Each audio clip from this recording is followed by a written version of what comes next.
Hello and welcome to Cracked Open, a podcast guiding you on your journey to becoming a vessel of unconditional love. And this is your host, Beck Milonas, High Priestess, Channel, and Activator. Join me on this series as I share reflections, insights, and channel transmissions from my journey of walking the initiation path. Each episode is a unique transmission containing supportive frequencies to facilitate the deepest healing, activation, and reconnection with your soul. I invite you to open your mind and set the intention to receive this episode into your heart space. Let's go. Hello, beautiful souls, and welcome to another episode of Cracked Open. Just before we get started in the actual interview with Erin Ryan, which was a super beautiful and potent activation, there is an actual activation about 48 minutes in, so you definitely want to stick around for that one. I feel the topics that we're going into in this podcast episode are really resonant with a retreat that I have held online. So if you resonate with the messages in this episode and you're really feeling the things that we are talking about around stepping into your power, stepping into your fullness, stepping into your gifts as a healer and a channel, I invite you to check out the Dance with the Dark Goddess retreat. This was a super powerful journey and experience that I held last year in 2023. It was last year. It was a very transformative and potent experience for all of the women going into it. In this experience, we will journey with the dark feminine, with the dark goddess, with Kali Ma, with this energy that we're talking about throughout this episode. There's also dragon energy present to go into the depths of yourself, to reclaim the parts of yourself that you have severed or compartmentalized, right? Which you have separated from yourself. So if you feel the transmission through this episode, which you probably will because it was super powerful and it hits you on an emotional level, I invite you to continue the work by checking out the Dance with the Dark Goddess retreat. The link will be down below in the show notes, or you can find it on my website, or you can DM me for the info, guys. So enjoy this episode. It was a pleasure to bring Erin on, and I know you all are going to get so much from her and this episode. Hello, beautiful souls, and welcome back to another episode of Cracked Open, a podcast guiding you to becoming a vessel of unconditional love. Today, here I have a new soul sister with me, Erin Ryan. Hey, Erin, how you doing? I'm doing amazing. Thank you for having me. I'm very excited to dive in with you today. So am I. So I actually found Erin through Facebook, and as these things happen, I don't tend to add people on Facebook. So I think years ago, I don't know how long we've been sitting there as friends, you were in my friend list somehow.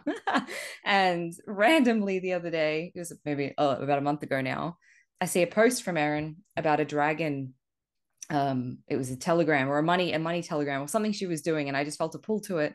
Then I fell into her vortex, started doing her work, and I just have such reverence and respect for Erin because the way that we work is very similar, and it's rare for me to find someone who works in the same way as me. So she is a channel, from my own words. She's a channel. She's super powerful. She's super tapped in. She works with some very beautiful, strong energy. To use her official bio, Erin is a certified Reiki master teacher, licensed acupuncturist, and founder of Element Dragon Fire Reiki, and has a master's degree in traditional medicine, Chinese medicine. She helps healers, those of a higher service, become masterful healers making six figures, and she helps already successful biz owners birth their vision into the world on a global scale by doing the inner work to prepare themselves. I think the thing that really resonated, I mean, there's a bunch of things. We're obviously from the same kind of lineage of healers, but that really resonated with your work is I've been getting into somatic work a lot, right? The meridian system and clearing and creating space in the body for our desires. So that's what really like pinged me. I was like, I need to work with this woman. And I've been having an amazing time. So, to get started in your own kind of terms, we would love to hear from you how you got into all of this, because I think you said you have a degree, a master's degree, yeah, in Chinese medicine. So was that your first toe dip? How did you get into this? When did you discover you were this priestess? All the things. Yeah, well, thank you. I've always been obsessed with the occult and energy work. I first started studying like the Kabbalah when I was probably 13. I studied religions, I studied Egyptians, I studied mythology. I was obsessed growing up and always sort of had this sense of something else, like there was something more happening in the world. And it was it was between seventh and eighth grade. That's when I first really was able to communicate with my guides. And it was through great pain and suffering. Actually, my heart was broken. One of my brothers had made fun of me about not having any friends. And I did. I had like one friend at the time. I remember going into my room, going into bed and crying. And then I look up at my ceiling and all of a sudden it like something opened up in me and I could feel my guides and I could speak to them and they could speak to me. And it completely opened up a totally other realm for me. And so since then, let's skip, right? I ended up going through some really, really difficult times. My mother, she was an alcoholic. She ended up getting into drugs. My parents split, they broke up. I watched her bounce from abusive relationship to abusive relationship. We eventually became estranged. And then I ended up in this cult situation until I was in my early 20s. So that kind of primed me for that. So there was a lot of indoctrination, there was a lot of control. I was able to remove myself from that situation when I was in my early 20s. Immediately got pregnant with my son, who's now 16. He just turned 16 on January 20th. And so at the time, I was in this really tender, speaking of cracked open, place. And I was like trying to search for like, who am I? As I'm pouring out all this like pain from being in the situation that I was, and now a new mom and all of that. And I ended up getting really drawn towards Reiki. And before that, I took, I think it was called quantum touch healing. I went into that. That was cool, but there was something about Reiki specifically that really called to me. And so I went, took my first class, and it was like my hands, they just wanted to heal. They came online. My energy came online. My channel really came online during that time. And I ended up going to acupuncture school after I had started going into Western medicine and was like, what am I doing? I don't actually want to do this. I was working at a Western medical hospital at the time, and I was in the stroke and respiratory unit in that hospital. And I was like, this is actually not what I meant to do. I am meant to go and do acupuncture. So right before I was supposed to go into nursing school, I switched and I found a local acupuncture school. And that's when I began working towards my master's degree in traditional Chinese medicine and my bachelor's in nutrition, which is actually Chinese herbs. So during that is when I was like, okay, I'm going to start a business. And I was like, okay, what can I do? And then it was like Reiki, of course, right? Like it popped in pretty much immediately. And that's what I built my business off of. So that business really started to heal me because the people who dropped into my world were an exact match for what I needed at the time. And so I started doing that. And within 6 months, I had quit both of my other jobs and I was only doing energy work to support my family. And so that was back in 2015. So at the time of this recording, right, we're new in 2024. That was almost 9 years ago now, like that. And I've been doing this entire time, and I've just deepened and deepened and deepened. Fast forward to 2022, I've been working with specifically dragon energy a lot. I got initiated into that, and the dragons dropped in. Again, I'm a channel just like you are, Beck. And they told me, they're like, listen, this is what you're going to do. You're going to show healers how to bring the frequency of dragon fire through the meridian system. And the meridian system, for anybody who's listening who's not familiar with it, it's used in acupuncture, right? I'm a licensed acupuncturist, and they're energy highways. And so we have 20 total. 12 of those are elemental, and there's 5 elements in traditional Chinese medicine. And each of those elements corresponds to a different emotional body. So what I did is I did exactly as they said. I brought dragon fire through the meridian system, and people had the most wild experiences from this like activation and healing. And then about, I don't know, a couple weeks later, the dragon's like, okay, now you're going to create an entire school based off of this. You're going to do, and eventually it evolved into, currently it's 9 levels. It's going to be more levels than that. And it is Reiki. It's Reiki. So it's Japanese energy work. It's the 5 elements and the meridian system from traditional Chinese medicine. It's also dragon technology as well, and elemental dragon work. So it's that's sort of the culmination. And that's just like one of the ways that I went, right? Is like one of the forks, one of the branches that I just brought you through. There's more than one, but that's the one that wanted to come through today. I feel to Embodiment. ask you about specifically about dragon medicine. And I know that you had a spiel and you want to go into talking about the year of the dragon this year. So I think that's a really good lead into that. But as you were talking about I have very visceral reactions in my body. And you were talking about, oh, it's your bubba, it's your little bubba. Hi, girl. And I'm seeing the face of the bubba that I always hear on like the voice messages, which is really cute. For those of you who aren't on video, there is now a baby on screen. So just in case you're like, what the fuck is she talking about? She's lost it. I mean, I have lost it, but so drag it back to dragon energy. When you were mentioning the reactions that people were having, I felt a lot of energy moving through my body. It is really strong energy. And I remember myself when I first connected with dragon energy, I was almost like, this is very intense and it's like too much and it's kind of scary. Right now, I don't have as much of that reaction, but talk to me about the qualities of dragon energy, why one would work with dragon energy, what their intentions are. I feel like the dragons want to speak through you as an offering to begin with. Yeah. Thank you. No, I so appreciate that. And so dragons are about embodiment, right? People throw this word around a lot, but dragons show up in your world when you're actually ready to go do the thing, when you're actually ready to anchor heaven on earth. Okay. And that's so about it. I do. This is my baby dragon. um, so yeah, it's all about you going out and actually doing the thing you were born to do. So a lot of times healers, we get stuck on our heads. We think about it, we hope about it, we kind of try it a little bit here and there, but we can't fully commit to it.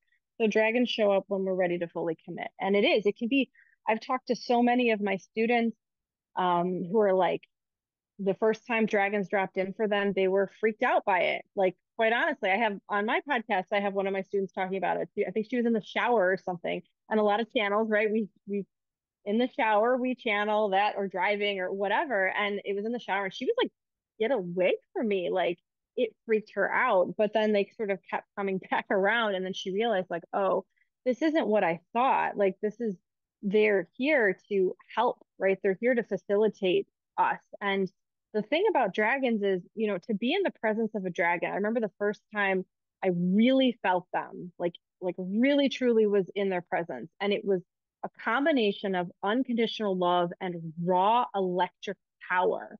And this feeling perplexed me because up until that point, I had either been in the presence of unconditional love, but like, especially in human form, okay, maybe very, very loving, but kind of a doormat, like that energy not fully empowered yet. Or I was in a cult with people who were in their power, using their power, but they were abusing it. And they didn't have the foundation of love, right? So to be in a presence of a dragon and to feel both, like absolute, complete was it changed my life. Just those few moments of being, it was more than a few moments, but that first, like, really, like, oh my gosh, these things can exist in one form, right? And we as humans are here to embody both. And it's about love and power and being able to do and have both, like, unapologetically. So that's when I was like, okay, I get this. I understand. The other thing about dragons is dragons will go into the underworld with you. They are just as happy to go deep down into shadow work, down into your depths, as they are to go fly in the heavens with you, right? When I've worked with a lot of beings over time, archangels, for instance, and archangels are more like, we'll bring you into the light, right? We're gonna inject the light into whatever. Dragons are like, no, we're going down into the depths with you and we will burn it up and like with glee. Anybody who works with dragons know that they're really hilarious too. And they like to like mess with you. So There's something in there. I just want to pause for a second because as you were talking about the piece, and this is a me thing. I know it's a me thing, but I also know my audience resonates usually with what I'm going through. So we're going to follow this thread. My solar plexus was really lit up when you were saying the unconditional love and the power, because I think a lot of us, like you said, have this thing of if I'm in my power, that I'm not being loving Or it's funny. I was watching some movies with I watch a lot of movies with my mom when I'm in Australia, and every movie where there is a successful woman in her power, she's a bitch, right? And it's just this stereotype. I don't know why that came through, and it's related to money as well. And I know you like to talk about money. Like there's this fear of I will be seen as a bitch, a bad person, as evil, as whatever it is. And I know you said worthiness is so it's all kind of I'm seeing it energetically, all the little pieces come in of where we're gonna go with this, but it's we're afraid to step into that power to be perceived as bad or for people not to like us, right? And I know this year is a big year around power because we've just had that Pluto transit, right? Is Pluto? Yeah, massive Pluto transit, Pluto into Aquarius, right? Yeah, that's I'm not an astrologer, but yeah. I'm pretty sure that's correct. it's Pluto into Aquarius, which is for me. I am a double Aquarius, moon and rising, and Aquarius is my Saturn, and it's also my rising sign. So Pluto for me is moving into my house of identity. So it's a very big year for me around 20 years cycle around worthiness and stepping into my power. And Pluto is very much about power. So I do feel these themes are all coming in. Dragon, year of the dragon, this unworthiness piece we just mentioned, healers stepping into wealth because more people with money do better things for the planet, right? So just anything that's coming out of all of that and what's coming up for you as I'm saying all this. Because for me, I had quite a visceral solar plexus reaction. I wanted to cry. Like it was like a whoa, it's truth there. Yeah, yeah, exactly. Thank you for saying that. It's because it's truth, and because we have not, especially as women, been allowed to embody both of those qualities at once. We're constantly like having to sort of pick and shove ourselves into these little like boxes, and dragons do not do that. But the thing to understand about the reason why so many healers have an issue, especially in the solar plexus, for years I had a problem with my solar plexus was it's truly because when you're in the presence of a dragon, so and my my truth is my highest self is a dragon, your highest self is a dragon. The thing about it is if you imagine right now a dragon dropped in right in front of us that we could see just with our mind's eye, right? You're going to have a reaction to that. Okay. And it's polarizing. There will be people who will run towards the dragon and go, oh my God, you are so beautiful. Right. There's going to be people who run away. Oh my God, you are terrifying. And there's going to be people who attack it because they're afraid. Right. You're not going to see somebody like sipping their tea, ignoring the dragon in the room. It's not going to happen. So we're so scared of, first of all, becoming the abuser, right? Because we've been abused from people who are in power, that we would rather destroy ourselves than step into that fullness and risk hurting other human beings. And that's one of the biggest things that I see healers stop them. So it stopped me for a long time. Um, but you have to understand when you do embody the dragon that you are going to upset people. You are going to become more polarizing, not to shock them, not to, because some people do that, not to manipulate, but just being truly who you are and stepping into your fullness. And that's very confronting.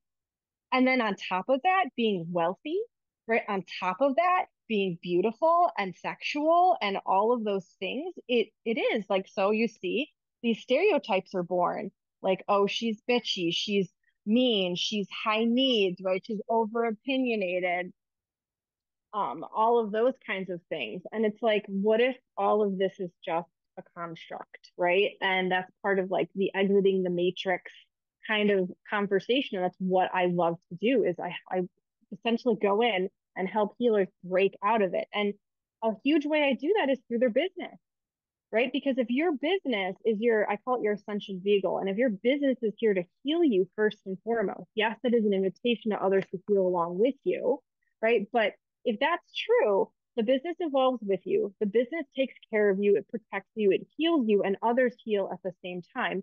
And you have money. And when we have money, we have freedom, we have choice, we have more liberation. And it's, as you said earlier, like healers, we're the ones who are going to make the choices on planet Earth that actually shift the planet, right? That are actually going to create lasting change and are going to make a difference. And it's very edgy. It's a very kinky, edgy space because like even myself, so I'm at six figures. I've been at six figures 3 years now, right?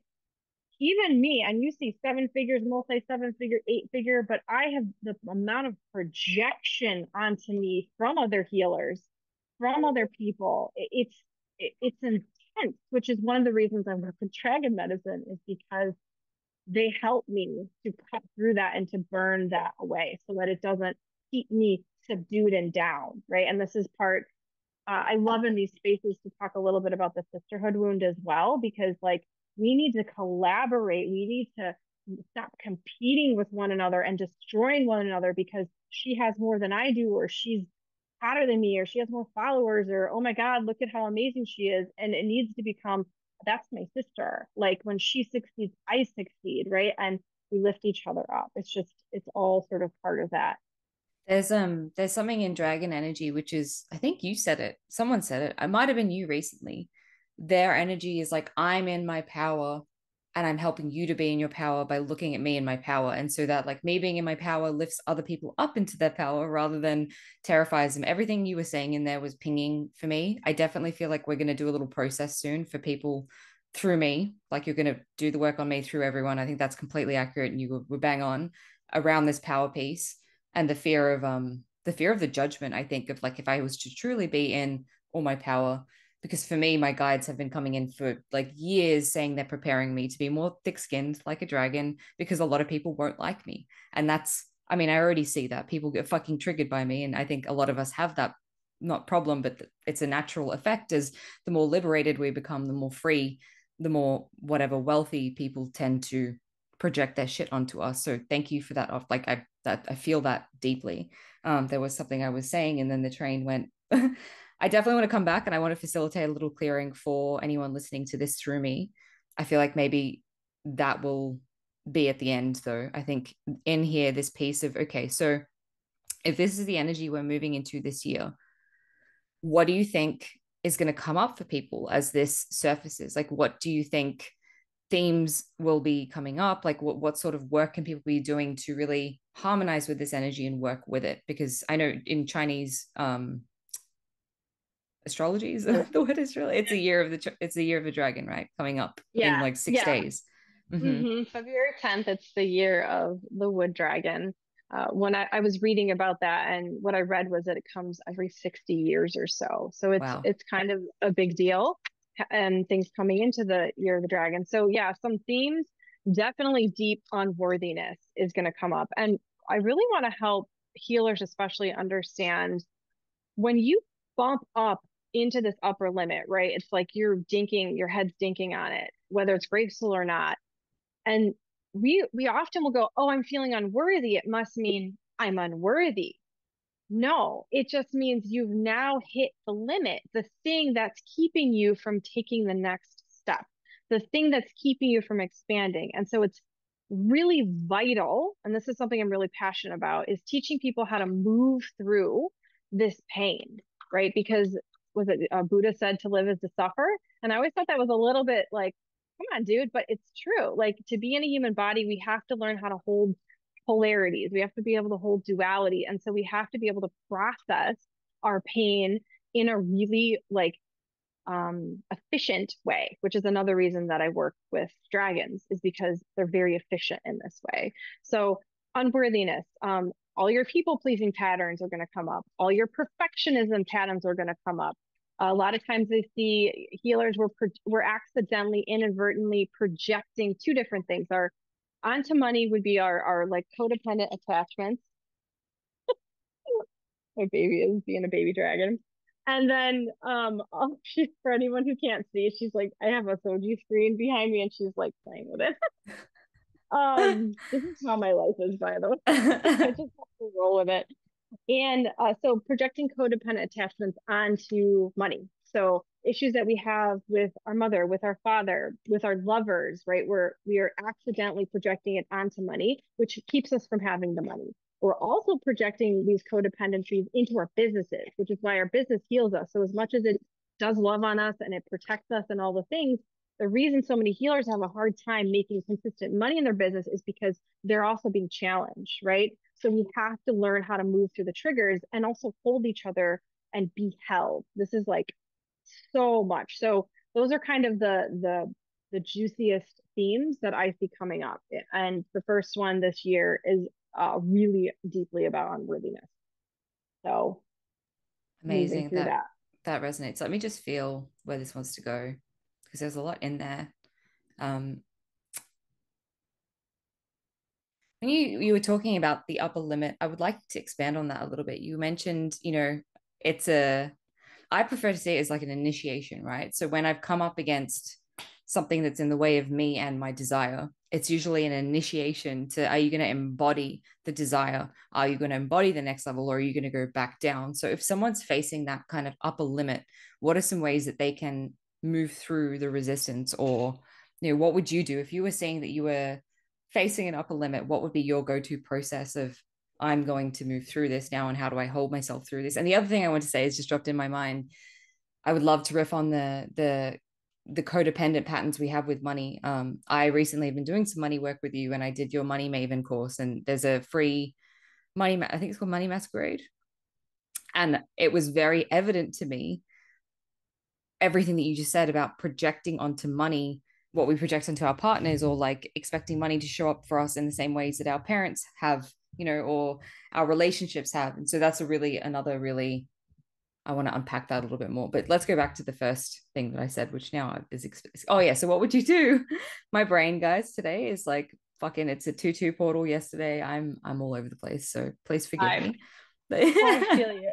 And here in America, it is the 2-2 portal. Right. So I'm right there with you. So I actually, yesterday and today especially, I actually was getting initiated around unworthiness. So of my clients, like crazy. And there's a mantra that I live by that, I'm sure somebody else also made this mantra because that's just how this happens to be. But as far as I know, I'm the one who came up with it. But like I said, and it's feel it to free it without feeding it. And it's easier said than done, but really it's understanding that every single moment you spend allowing yourself to feel the discomfort and the pain and whatever it is that's coming through for you. In this case, we'll use the example of unworthiness without feeding it. Okay. So what this requires is witnessing it from a space of compassion. So you kind of are holding two spaces at one time, the witnesser and the one who's feeling it. So it's important to attune to the part of you that is feeling it, to validate that part of you. Like, I'm here, I see you, I feel you. It's okay that you're feeling this right now. Just because you're feeling unworthy doesn't mean it's true. It's okay, right? And pouring a lot of love onto that part of you while also not feeding it, meaning you're not gathering more evidence about why you are unworthy in this case, in this example. And that can be tricky because usually if you're feeling it, something happens, right? Something happened to you that made you go, oh, I am unworthy, right? But it's very important to be able to hold that space. And I love what you said, Beck, earlier about it being an initiation. It's absolutely an initiation. So can you hold the new frequency? And when you can't hold it, it's also really important to reach out to other people who can, and to work with your community and have a tribe, which is one of the reasons that I believe so much in community, and for all of us to kind of come together. So that's the sort of the main base. That's like the bedrock is that. And then of course I work with dragons. Of course I work with the meridian system. Um, this morning, I love and that. Wait, I well, love that you just brought that up because I was about to ask you. I've been doing a lot of like body work on myself to release this and all the emotions that are coming up, and I've been doing the point under my ribs is a really big one because I've had a lot of fucking too much fire, too much anger, solar plexus shit happening, and my chin. I've heard that that's just a general clearing point. But what are some points to rub for people if they've got unworthiness stuff? What would be your points to rub?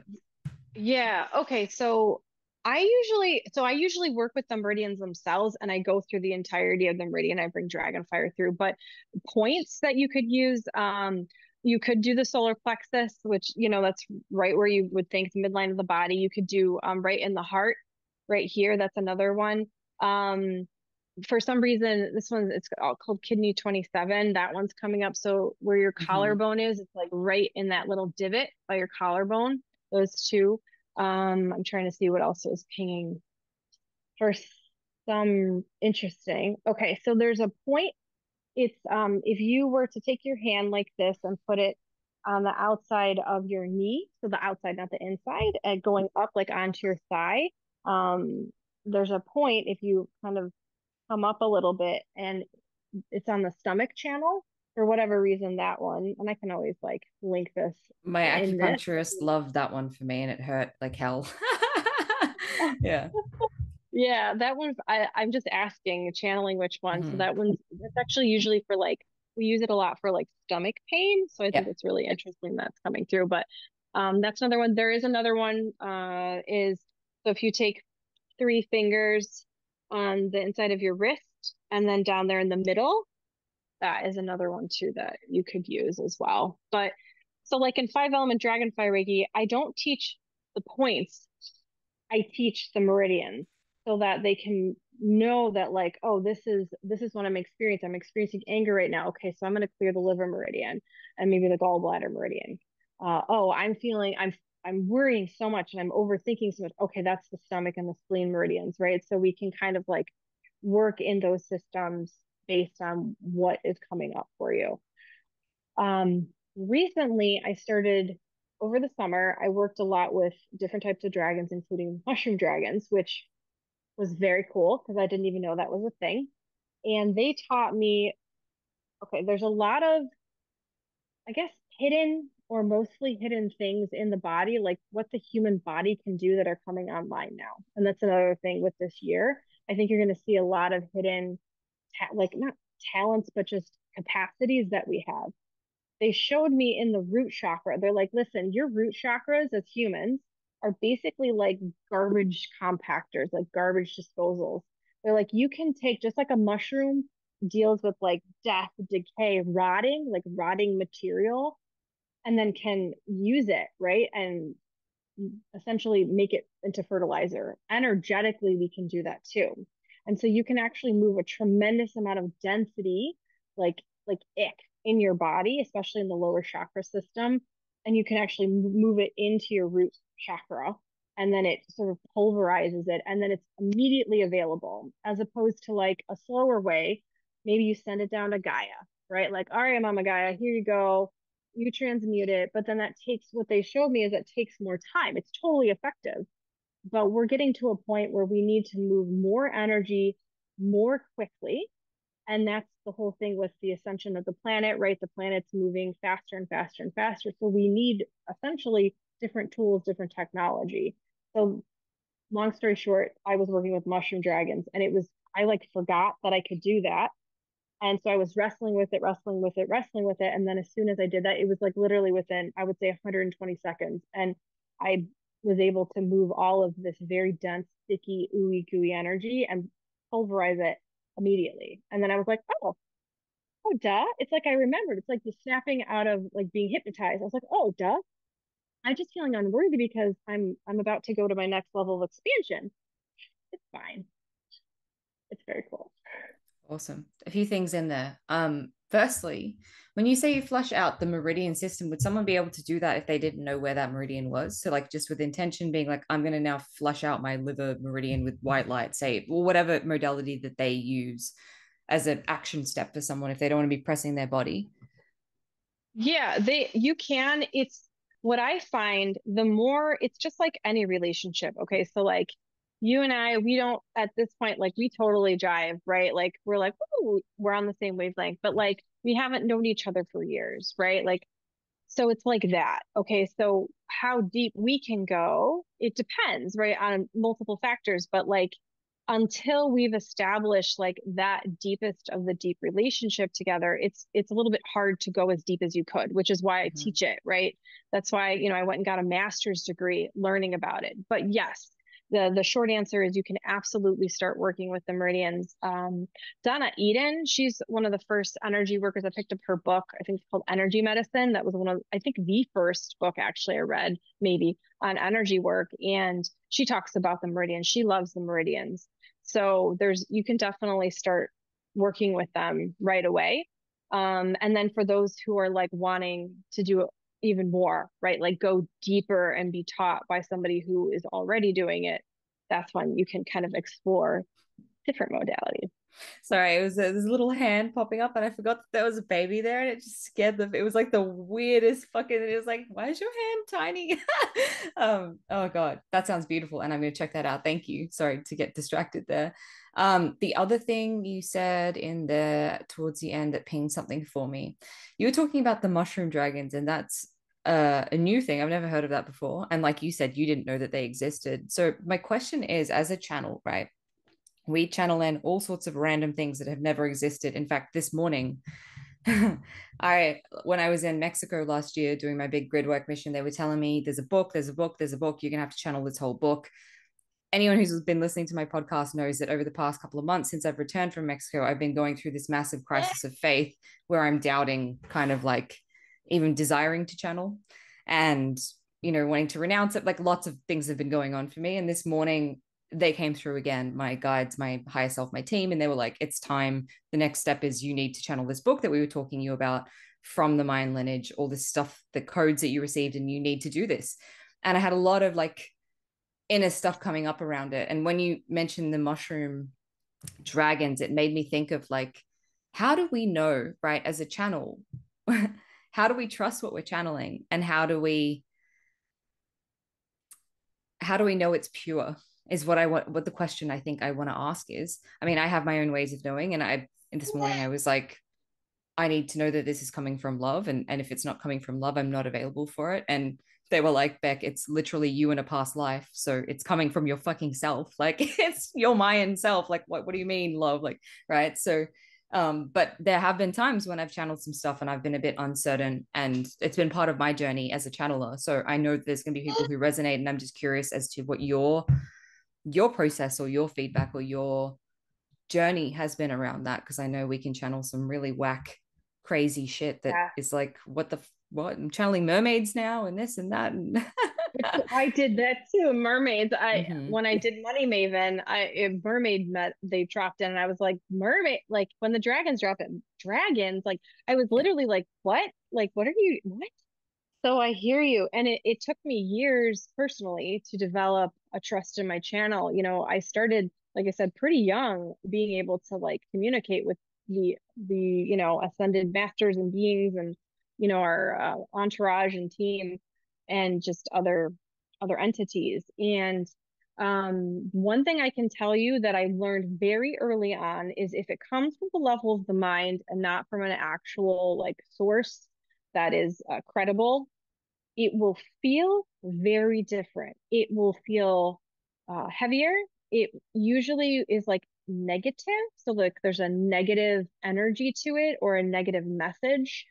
And don't get me wrong, dragons will tell you like it is. Like they truly will. They do not coddle. They do not use kid gloves, but that's different. Being direct is very different than being negative or being that way. And I remember early on getting some information because I would ask a question and then I was like, oh, this doesn't feel like them at all. Like this doesn't feel right to me. The other reason I think I was really drawn to Eastern medicine, specifically acupuncture, is when you're working with the meridians, they're energy highways, they're channels. So when you work with Dragon Fire, when you work with the meridian system, you're clearing your channels. So you have a way to also do that. Like you can actually go into clear your own channels out, and then you've set the intention that you're only connecting to the beings of highest light and good, and over time only those beings come, and if something else does come, you could just feel it, like you can just sense it. Do you have a way that you do it? Because I feel like you have something. Yeah, I mean, everything you just said was I've taught exactly that to all my people. What I'm being guided to remind people, interestingly, and I talk about this a lot, right? Because for me, I was never super galactic. When I opened up to this, I was very shamanic, very earth-based. The only being I really worked with that was a goddess or a deity was Kalima. And even recently, I've been like, she had to come in and reaffirm herself as like, no, it's pure love, like it's not evil, because I had a lot of Christian guilt and stuff coming up recently. But for me, the way that I've always understood it, even when I started connecting with galactic beings or dragons or fairies or anything else, was they were just fractals of source, of creator, of God, right? God, like big G, Father Sky, like God, right? And for me, whenever I get caught up in like trying to give the flavor a name or a face or separate it from God, that's when things get really confusing for me. And so I always come back to I'm just channeling source, right? And I can feel like the flavor that is going to resonate with my audience. So I'm like, I feel dragon energy because that has a certain flavor. It's a certain fractal of source. And that is going to resonate with some people. When I talk about certain alien races, people resonate with them and that's their access point to source. But for someone like me, I go straight to source. I can feel God, right? And that sounds very like that is people going to hate me for even saying that phrase. I know that because I'm claiming a lot. I sound like Joan of fucking Arc, but like I feel God, right? I feel the presence of God. I'm with God in those moments. And so I don't need a filter or a fractal to experience God through. But for other people, they can't feel God in that way. And so they need to find God through all these different ways and fractals. So that's how I would perceive it. Like whatever fractal is resonating with you and makes you connect to love, that's a pretty sure sign. I just think we can get what happens, the potential is that we get really caught up with the identification with these fractals, or I identify as a dragon starseed or a fucking Syrian starseed or a mermaid or whatever it is, that we box ourselves in and we can't see the totality of all the things that we could be if we were connected to God. Because when we're connected to God, it's all the fractals. It's not just that one flavor. However, I do see it's so important to have these different fractals and flavors because that energy serves in any moment. It's kind of like being an embodiment of the goddess or the divine feminine, right? It's like in any moment, I am that flavor of the divine feminine that serves. So one day I'm the dark fucking goddess. I am hell. I am fury. I am wrath, right? Like I'm intense. I'm chaos. The next minute, I'm the mother. I am fertility. I'm nurturing. I'm love, right? I'm the lover. I'm the mystic. I'm all these different faces within the same person. And it's like, what face serves in the moment, what fractal of source serves in the moment. And that's why I feel all these different energies come through. And so for me, when something random comes through that's like I've never experienced that before, firstly, I question the shit out of it. Anyone on this podcast will know I question everything. I even question sometimes, am I channeling God? I don't fucking, right? So I go through this a lot. And I think a lot of us who are here to speak truth, we have to go through this process because it makes us a really discerning channel and it makes us humble and it makes us pure and clear, right? We have to go through this process of questioning everything all the time. And I think a channel that doesn't question what am I channeling is questionable. Like that's worrying to me, not fucking questioning what you're channeling and is this pure. So that's it. I definitely question. And I did that with the dragons for a long time. I was like, this is intense. I don't like it. It's full on. Get the fuck out of my space. And then there was this moment where I experienced dragon energy and it was pure love. And I was like, holy shit. And it was also my own power that they were mirroring to me that was triggering for me. It was like me and all my power. And I didn't like that. And the fieriness of it and fire is destructive, although it's kind of like similar energy to Kali. It's destruction for creation. Like it's pure. I'm ranting and riffing, but you look like you might have something to say on everything that I just offered. But Oh yeah, you said so many amazing things. I love what you said about source. And so I actually I could say so many things, but I'm gonna go here because it just feels really good. Okay, so I too, you said earlier, like you are very shamanic, you work with, Mama Gaia. I also do, and had a tremendous amount of communion with her, especially since 2023, no, 2022, sorry.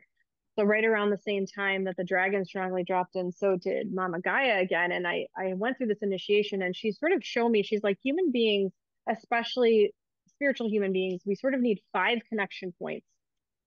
One is God, right? You said big G, Father Sky. The other, Mama Gaia. The third is our highest self, which is sort of like highest self, highest heart. I actually will even add in like our womb as well, especially as women, like our womb space. So dragons have what are called heart wombs. The fourth is safe human beings. So this is community, this is tribe. And the fifth would be ascended masters and beings. And that's exactly what you were saying. Yes, baby dragon. um with it's just like they act as a bridge, but it's all source, we're all one. And it's really I agree with you, it's so important to remember that at the end of the day, because people can get really attached. I think this is exactly what you were saying, so I'm just sort of validating that. I completely agree, they can get attached to different identities or ways of being, and it's all what is going to connect you to that energy in the moment so that you can connect back to yourself. And that's the thing the dragons show me too. They're like, listen, like yes, we're hanging around you in this form, and they've shown me that too. A lot of times they're like, this is the form we take, because this is the form that you all like can identify with. But we have many forms, we have many shapes, right? Like we come, it's exactly what you said, in whatever form you need. Whoa, I feel that. I don't know, like that just washed and it felt really, I felt emotion as you were saying that. So that's important. Like, I feel like people are, there's someone in there, or it could even be me, like pushing it away, being like, it's too scary, this big fucking scaly thing. And it's like, it's the energy of it that you want to feel. It's not the visual or the perception or whatever it is. The same as Kali Ma. We're going to talk about her again because recently I had to, like I said, really fucking question, hold on a minute. Like, what? I know you've like liberated me, but also am I just praying to a false fucking god? Like, and the face, her energy, it's scary, it's intense, like it's full on. If you've not really accepted those parts of yourself, right? So it's just, yeah, anyway, just riffing on that because that There's came through. Well, there's such a connection between Kali and the dragons. So I Mm-hmm. asked Kali Ma, I was like, this is in 2020, and this is right before I found the dragons. I was like, I am so sick of this. Like, please come in, burn it all down, like burn a hole through this and show me what I'm missing here. And that's when I found one of my mentors, and she actually worked with dragons. I didn't go to her to work with dragons. I went to her for my other stuff, not realizing that I was going to be initiated into working with dragons. She activated me just by working with her. So I think there is definitely a connection between Kali Ma and the dragons. And one of the things I love to talk about with Kali Ma and actually Aphrodite, the goddess of love and beauty, is so Kali Ma, yes, she's the goddess of death and destruction, but she's also the goddess of compassion. But that Mm-hmm. was severed from her, right? She's the most compassionate of all. And Aphrodite, right, is the goddess of love and beauty, but she's actually also the goddess of war, but they severed that from her. So we have sort of the light feminine, and I have chills, and the dark Yeah, feminine. And whoa, I so, feel that. yeah, like my whole body is like covered in chills right now. So our work, like the priestess path is to become whole again and to go into sacred union first within ourselves and then with others. And so I too have questioned it. Like, I teach dragon medicine, and every once in a while I'll still be like, are you guys like demons? Yeah. And they're like, I mean, they're like, listen, if we are like, of course they're not, but they're like, people will call us demon because it's exactly what you said. Like, they reflect back that power and that love. And if we're not ready to receive it, we're not ready to be in our power and our love, then we don't know how to. And so we reject it. And so we reject them. And I think, I was so drawn to traditional Chinese medicine, to Eastern medicine, Japanese energy work, because if you look at dragon medicine throughout the world, it's very auspicious. Like they favorably look on dragons, whereas you look at other, different religions and things, or just different cultures, they don't. They demonize them. And what were we talking about earlier today about a woman in her power? Like when they're depicted like they're demonic and that they're evil. But it's just they're not controllable anymore. They Yeah. can't be controlled. And so Yeah. that's what we're here to do. Oh, so much is coming through. I also nearly started fucking bawling my eyes out when that bit about Aphrodite and the separation of like our parts have been fucking separated because all of them together is too much. It's like it's too much, it's too much, it's too much. So it was coming through for me like this. I feel like we need to do a process. I feel like now is the time. We've worked up to it. It feels linked to this fear of like stepping into our allness because it's like if we were to step into all of our allness, we would be hated, we would be cast out, we would be rejected, right? So something around the allness of the too much, and definitely the power piece. But I'm gonna let you go ahead, and you're a channel and you're also very gifted. So I feel like I'm an open vessel for this to happen through me. I'm probably gonna fucking cry my eyes out, but let's move this energy, and anyone who's listening can get will have the effect of this. So for anyone that wants to receive this healing, just say yes, I consent. If you don't want to, that's fine. You don't need to. You can just skip the next little bit because that will be the healing. So all you need to do is have a willingness and be open to receive this, and you will. Okay, so what's coming through is the first thing I'm going to do is I'm going to surround you and everyone who's listening in Metatron's cube. Okay, so Metatron's cube, it creates this really beautiful sacred space. I'm going to call in the deep blue dragons into your space, into my space, into everyone who's watching or listening as well. And deep blue dragons are experts at clearing physical spaces. So you will see them, you might be able to see them, and that's okay if you can't, but you might be able to feel them.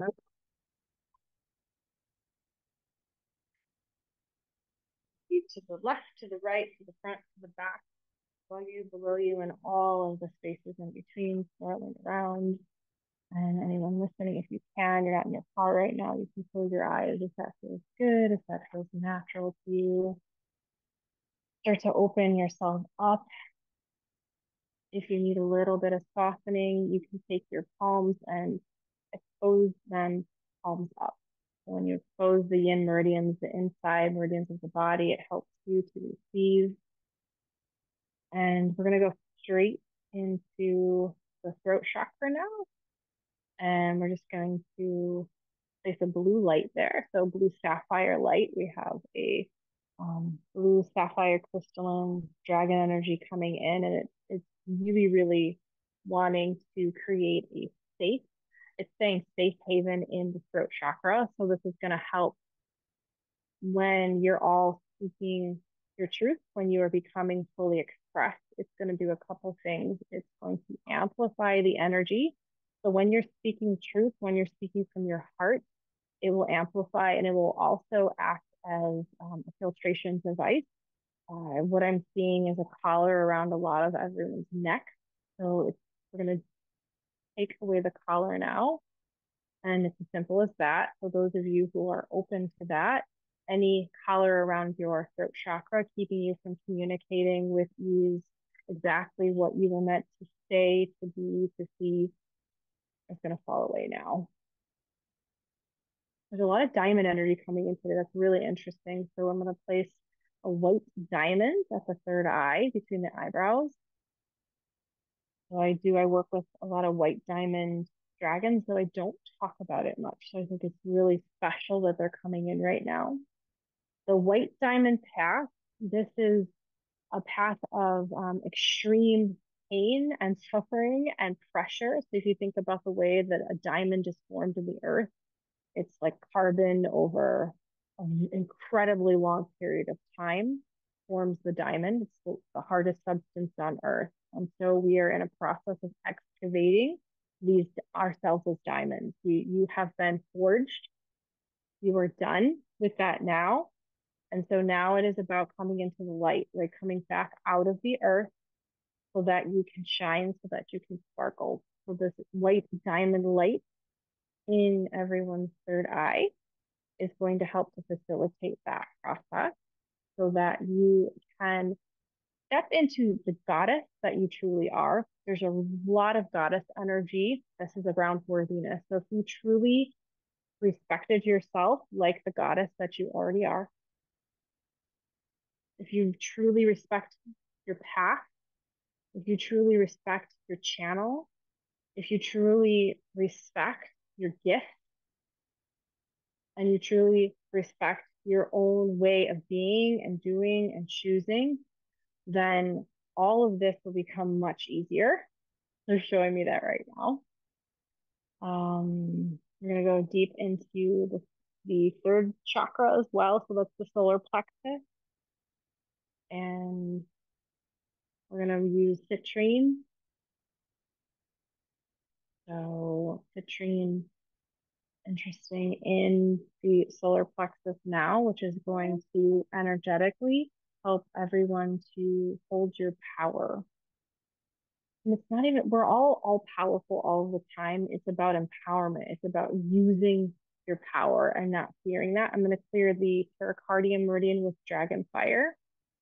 So that's going to go down the inside of the arms, and it's going to exit out your middle finger for all of you. The pericardium in Eastern medicine, it is the bodyguard of the heart. Okay, so it's the protector. So we're doing two things. We're clearing it so that all of your de-armoring can happen. So we armor up our heart, so we actually need our heart spaces open. We're going to open it up and let go, and also deeply nourish it so that you have two things happening. Defensiveness, defenses lower, ones that you no longer need. And also we're going to nourish it so that you have proper boundaries in place and that you know the difference between the two. I'm really excited because we're going to do a pericardium and heart meridian hookup. And these two are really important. So they're both considered yin or feminine meridians of the body, but amongst them, the pericardium is known as, would be more masculine of the two. And so when we hook up the pericardium to the heart can open. The heart closes down when it doesn't feel like it's being protected properly. So if the masculine element of the feminine pericardium is not doing its job. So we're going to actually write this relationship right now for those of you who are open to that. It's automatic. All you have to do is be willing to allow this process right now. And first, I'm going to clear the heart meridian out with dragon fire. It's Kuan Yin's pink dragon. So Kuan Yin is the Chinese goddess of compassion. And her pink dragon, pink is the color of self-love. So this is all done from a space of self-love, self-nurturing, self-honoring. And we're just clearing the heart meridian out right now. So just stay in a receptive state. And we're just allowing that. I'm also going to clear the stomach meridian. It's asking to, that's worry, overthinking. We clear the urinary bladder meridian, that's fear. That's the longest meridian in the body. So we're going to let go of fear right now. And that is a blue water dragon. So it's like liquid blue energy. And it goes down your back, on the outside of your legs, down on the outside of your feet.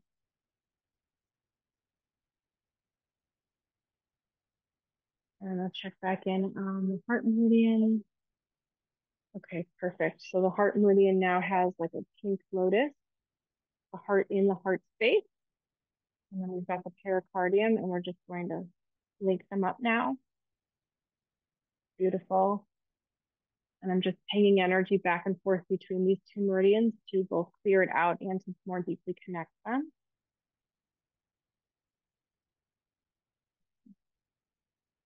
So again, what this is going to do is it's going to help your heart space open up so it can remain open, your heart alchemist. But the pericardium is what allows the heart to open because it's in a balanced state with it. Beautiful. I'm going to drop in the heartbeat of Gaia now into all of your bodies, your nervous system, your auric field, and your heart space. So what this does is it helps when our nervous systems are dysregulated to co-regulate with the heartbeat of Gaia. So her heartbeat, her drum, it's like a drum. And it's the bigger the organism, the slower the heartbeat.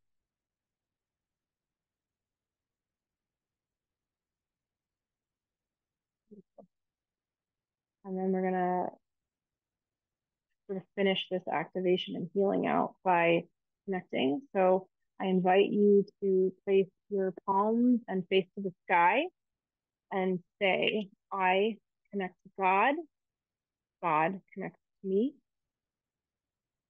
So I connect to God, God connects to me. And placing your hands down towards the earth, your face towards the earth. I connect to Gaia, Gaia connects to me. So again, I connect to Gaia, Gaia connects to me. And placing your hand on your heart, both hands. I connect to my highest self. My highest self connects to me.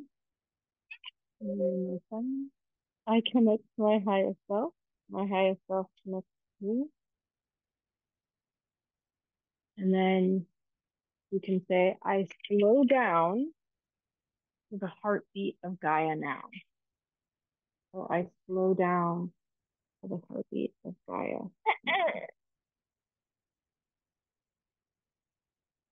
And just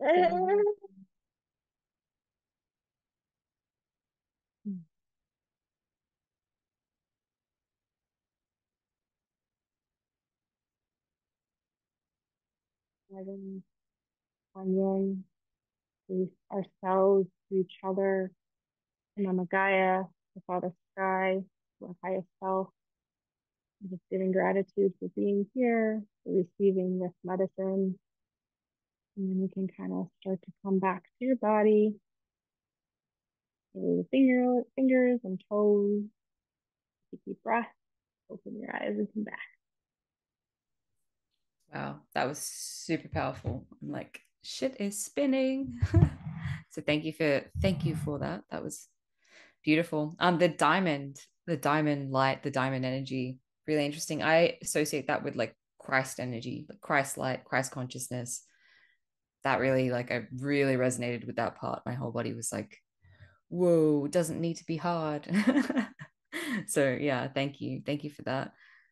Oh, just taking a beat to come back down. um yeah, so if you connected with that and you connected with Erin's medicine, definitely go check her out. There's some amazing offerings she's got up, um and I can recommend all of them. But for anyone who is looking for you, to find you, to connect with you, to work with you, how can they do that, Erin? Yeah, well, there's my website, 5 Element Dragon Fire Reiki.com or crystalllakereiki.com. I'm also on Facebook. You can find me there under, Erin Ryan, my profile. And my email is crystallake.reiki@gmail.com. Perfect. And I'm going to put these links in the show notes. Thank you so much for being here. It's been such a powerful episode. I'm excited to release this one. I'm excited for trusting my intuition and bringing you on. I feel like I need to go have a sleep after that because it was big stuff. And I'm excited to continue working with you because, yeah, it's exciting for me to find someone who's like very similar to me, but the expanded version of a little bit further down. So thank you for being here. To all the listeners, thank you so much for tuning in today. Until next time, I love you. Thank you for listening to another episode of Cracked Open. Don't forget to hit subscribe and share with a friend if this episode has served you in any way. For more information about the work that I do or to get in touch with me, read the show notes or head to beckmylonis.com. Until next time, beautiful soul.